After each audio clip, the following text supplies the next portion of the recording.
Bonjour, je suis Anna Sambelli et voici le jour 9 de l'Avent de Ho'oponopono. Alors, nous avons vu hier comment décliner la première phrase de Ho'oponopono. Si vous avez vu que vous étiez dans la catégorie je me juge et je me compare, euh, ne rêvez pas, vous êtes certainement pas dans une seule catégorie. En tout cas, moi, quand je les regarde toutes, je pense qu'il y a un morceau de moi dans chaque. Donc, aujourd'hui, eh bien, on va revenir au sujet je me sens seule.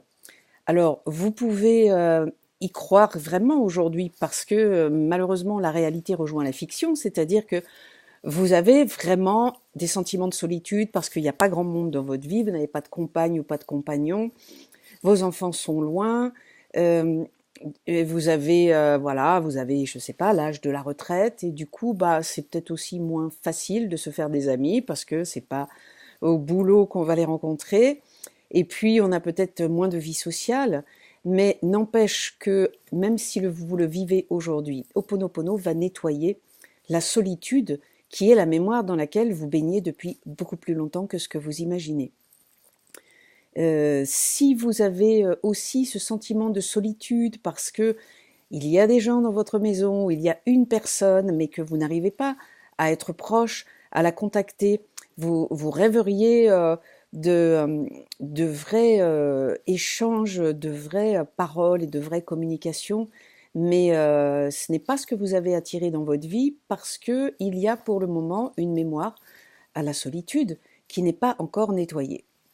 Vous pouvez aussi vous sentir seul parce que vous avez une famille, ça a l'air de grouiller de monde et tout va bien. N'empêche que vous avez l'impression que tout repose sur vous, que c'est à vous de faire et que vous manquez cruellement de soutien et d'aide. Donc dans tous ces cas, eh bien la première phrase que vous allez dire à cet enfant que vous avez en vous, qui est un petit, une petite, il y en a plusieurs à tous les âges.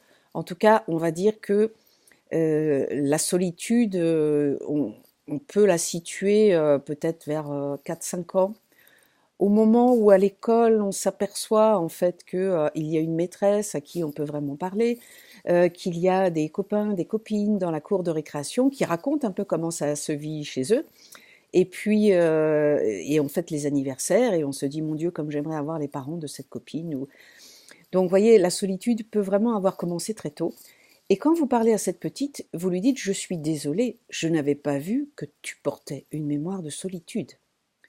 Parce que la vérité, c'est que je me plains adulte et peut-être depuis une dizaine d'années parce que je me sens seule, parce qu'il n'y a personne dans ma vie, parce que le compagnon ou la compagne que j'ai attiré est là mais n'est pas là, n'habite pas là.